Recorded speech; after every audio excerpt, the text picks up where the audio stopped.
आज हम देखने वाले हैं रिप्रोडक्टिव हेल्थ से रिलेटेड क्वेश्चन। तो पहला क्वेश्चन देखते हैं कि the method of directly injecting sperm into ovum.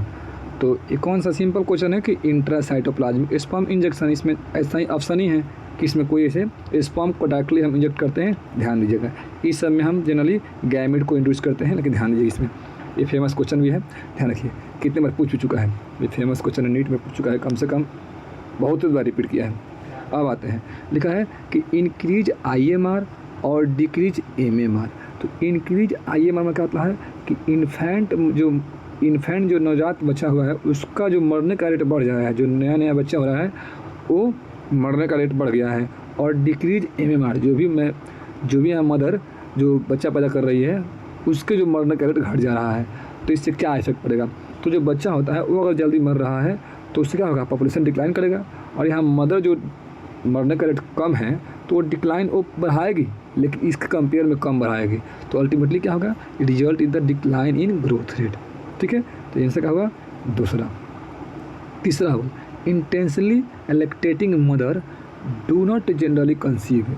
जो भी मदर फीडिंग कराती है बच्चा को तो जानते हैं क्या होता है, क्यों कंसीव नहीं हो पाती है। तो ये जनरली क्या होता है, अप टू 6 मंथ तक वैलिड रहता है कि कंसीवमेंट नहीं होता है। 6 मंथ के बाद कंसीवमेंट हो जाता है। ये NCERT में है और ये नीट में पूछ चुका है क्वेश्चन, अप टू 6 मंथ। तो बोलता है ना कि उस समय ये 6 मंथ के दौरान जो फीमेल में क्या होती है, LH hormone, FSH hormone mainly LH क्या होता है, ये कम निकलता है तो उसमें ओवुलेशन नहीं हो पाता है। और जब ओवुलेशन नहीं होता है तो MC रुका रहता है, जिसके कारण ध्यान रखिए कंसीवमेंट नहीं हो पाता है। तो बोला है कि सेपरेशन ऑफ गोनाडोट्रोफिन्स, उसी को बोलते हैं LH और FSH। तो ध्यान दीजिएगा, ये तीसरा क्वेश्चन का पहला आंसर। ठीक है, चौथा क्या बोलते हैं कि sterilisation technique generally full proof method है। किसके लिए, कंट्रासेप्टिव के लिए। और लिस्ट साइड इफेक्ट, ये जनरली क्या होता है, बहुत अच्छा है कि ये फुल प्रूफ मेथड भी है और बहुत ही कम इफेक्ट भी है, side effect. This is last option. फिर भी इसको बहुत सारे कपल लास्ट ऑप्शन क्यों लेते हैं, अब पढ़ना है, क्योंकि ऑलमोस्ट इरिवर्सिबल है। अगर भविष्य में कभी चाहे कि हम कंट्रासेप्शन है यानी प्रेगनेंसी हो तो उसके लिए बहुत ही इरिवर्सिबल होता है, बहुत ही कम चांस रहता है, इसलिए लोग लास्ट ऑप्शन चूज करते हैं। दूसरा में of the misconception that it will reduce sexual अर्ज। ऐसा ही लोग मानते हैं कि अगर कोई भी स्टरलाइजेशन होता है तो उसको सेक्सुअल एक्टिविटी में कमी आ जाएगी। ऐसा कुछ नहीं होता है, तो ये मानते हैं, इसीलिए क्या होता है लास्ट ऑप्शन है कि नहीं कराएंगे, ऐसा कुछ हो जाएगा। थर्ड ऑप्शन एक सर्जिकल प्रोसीजर है। बात सही है, ये सर्जिकल प्रोसीजर है तो बहुत लोग सर्जिकली कराने से भी डरते हैं, तो थर्ड ऑप्शन। चौथा lack of sufficient facility in many country, यानी बहुत सारे कंट्री में उतना सफिशिएंट है ही नहीं फैसिलिटी। ठीक है, तो ये चारों ऑप्शन है जिसकी वजह से हम स्टरलाइजेशन को लास्ट ऑप्शन लेते हैं फुल प्रूफ होने के बावजूद। अब आते हैं 5वां number, the national level approach to build up reproductive health society. तो क्या होता है, नेशनल लेवल पे कब चालू हुआ था, 1950 में, यानी 1951 में, 85 में नहीं 51 में। ये NCERT का पहला प्रकार आपने दिया है क्वेश्चन और पूछ चुका है नीट में। अभी तक जितना क्वेश्चन पूछे हैं ये जनरली प्रीवियस ईयर में आ चुका है और कहीं ना कहीं पूरा NCERT का ये जो है ना पूरा अप्रोच है, एकदम पूरा अप्रोच लीजिएगा, एक लाइन का तोड़ है। तो ध्यान रखिएगा, इसको अच्छे से पढ़िए और NCERT खोल कर पढ़िए, जहाँ लग रहा है उसको लाइनिंग कीजिए और उसको रिपीट। ध्यान दीजिए कि 2025, 26 जो भी एग्ज़ाम होने वाले हैं इसमें आता ही आता है, अभी तक पूछ भी चुका है। ठीक है, ध्यान दीजिएगा। तो बोलता है 6 नंबर इमरजेंसी कंट्रासेप्टिव क्या होता है, मतलब कंट्रासेप्शन हो गया है तो बोलता है कि इमरजेंसी वार्ड में उसको कैसे ठीक करना है, मतलब ख़त्म करना है। तो बोल रहा है इफेक्टिव होता है कब, अगर वो कंट्रासेप्शन 72 आवर्स के बीच में हुआ है। तो लिखा है कि क्वार्टर्स हुआ है लेकिन 72 घंटा के आसपास हुआ है, तभी ये इमरजेंसी काम कर पाएगा। उससे अधिक हो जाएगा तो फिर कंट्रासेप्शन को रोक नहीं पाएगा। ठीक है, अब बोल रहा है तो इसका क्या हुआ है 72 आवर्स। 7वां choose the right one among the statement. पहला बोलता है कि IUD क्या होता है, तो नाम में देखिए intra uterine device, full form पूछ चुका है। ये क्या करता है जनरली, इसको हम देखिए लिखा भी है इंट्रा यूट्राइन यानी यूट्रस में डालते हैं, इसको लिखा है it is generally inserted by the user itself. ऐसा कुछ नहीं होता है, इंट्रा यूट्राइन डिवाइस में हम जनरली यूट्रस में डालते हैं। तो यूट्रस में डालने के लिए हमको एक्सपर्ट नर्स या डॉक्टर चाहिए, अपने आप नहीं इंट्रोड्यूस कर सकते हैं, तो पहला गलती हो गया। दूसरा ये क्या होता है, increases phagocytosis reaction in uterus. सही बात है, ये क्या होता है ना कि यूट्रस में मान लीजिए स्पर्म एंट्री किया है तो उसको खा जाएगा, तो ये रिएक्शन फैगोसाइटोसिस को बढ़ा देगा। ये सही बात है, पहला सही गलत है, दूसरा सही है। तीसरा आईयूडी सप्रेस गैमेटोजेनेसिस, गैमेट को बनने से क्या मतलब इसका आईयूडी को, ये बस रोकता है। तो लिखा है सप्रेस स्पर्म मोटिलिटी, एनसीईआरटी का लाइन है, स्पर्म मोटिलिटी को कम करता है, ना कि गैमेटोजेनेसिस को। तो उसके स्पर्म को मूवमेंट में कम करता है। तो थर्ड भी गलत हो गया। The IUD once inserted need not to be replace, ऐसा कुछ नहीं है, एक बार डाल दिए तो उसको मतलब निकालने की जरूरत नहीं, ऐसा कुछ नहीं होता है, इसको बार बार निकालना पड़ता है या फिर से इंट्रोड्यूस करना पड़ता है। तो ध्यान रखिएगा। ये हो गया कौन सा ऑप्शन, बी ऑप्शन, ठीक है। अब आते हैं 8 नंबर, क्या बोलता है कि एमटीपी के बारे में। तो क्या होता है, एमटीपी कब आया था, तो 1971 में।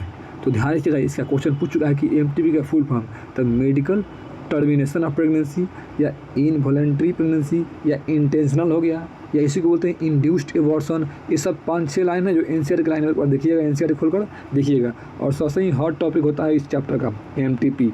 देखिए 1971 में ये लीगल हुआ था, कुछ शर्त देकर लीगल कर दिया गया था, लेकिन अभी देखिए 2017 में इसका उल्टा कर दिया, 71 का उल्टा 17 में ऐसा कहा गया है कि 12 वीक तक अगर होगा तो हम फर्स्ट डॉक्टर की सलाह से कराएंगे, और 24 वीक या उससे कम तो सेकेंड डॉक्टर का, मतलब 2 डॉक्टर रहेगा। तो ये क्वेश्चन अभी लेटेस्ट ऐड किया है एनसीईआरटी में, तो इसको ध्यान दीजिएगा। 12 वीक से पहले या उसके आसपास तो एक डॉक्टर की सलाह से हम कराएंगे एमटीपी।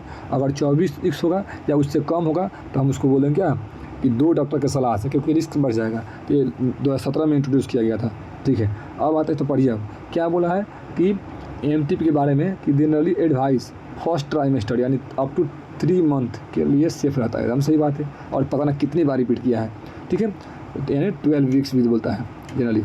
अब आते हैं कंट्रासेप्टिव मेथड होता है, ये जनरल क्या होता है, ये कंट्रासेप्टिव, ये कंट्रासेप्शन थ्रो होता है। तो कंट्रासेप्शन के बाद ये बच्चा को जो होता है इन्फेंट को मारने के लिए होता है, या ऐसा कुछ नहीं है।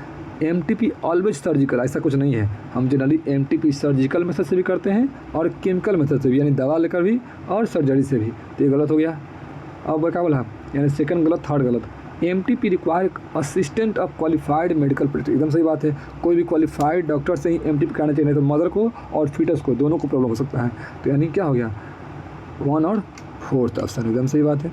आगे आते हैं, और क्या बोला है कि 9 नंबर क्वेश्चन कि सेक्सुअली ट्रांसमिटेड डिजीज़ दिया गया है, यानी एसटीडी दिया गया है, और बोल रहा है कि कौन सा ऐसा बीमारी है, इसमें डिजीज़ है जो स्पेसिफिक सेक्स ऑर्गन को अफेक्ट नहीं करता है। तो सब जानते हैं कि एड्स होता है, एड्स में कोई भी पर्टिकुलर ऑर्गन नहीं होता है, इसमें क्या होता है जनरली इम्यून सिस्टम की डिफिशियंसी रहती है। तो कोई पर्टिकुलर नहीं है, जो कि फेमस क्वेश्चन है और ये लेटेस्ट क्वेश्चन बन सकता है, तो थोड़ा ध्यान दीजिएगा इसको, ये अभी तक नहीं पूछा है। आगे आते हैं, condoms are one of the most popular contraceptive method because of the following reason. बहुत ही फेमस है, पॉपुलर यूज होता है, क्यों, क्योंकि ये इफेक्टिव होता है बैरियर मेथड, ताकि स्पर्म को ओवा के पास नहीं जाने देता है, सही बात है। They are not interfere with the coital act, जो भी क्वाइटस होता है उसमें कुछ ही अपना दिमाग नहीं लगाता है, यानी सेक्सुअल एक्टिविटी को बढ़ाता या घटाता नहीं है, ठीक है। आते हैं, बढ़ाता है बट घटाता नहीं है। दूसरा बात, this help in the reducing the risk of STD, यानी जो सेक्सुअली ट्रांसमिटेड डिजीज होता है वो होने का खतरा कम रहता है, यानी सही बात है, इसीलिए पॉपुलर है, ठीक है। अब आगे आते हैं, बोला है कि द करेक्ट ऑप्शन चूज करना है जिफ्ट के बारे में। तो नाम में क्या है, जाइगोट इंट्रा फैलोपियन ट्रांसफर, ये फुल फॉर्म 2 से 3 बार पूछ चुका है।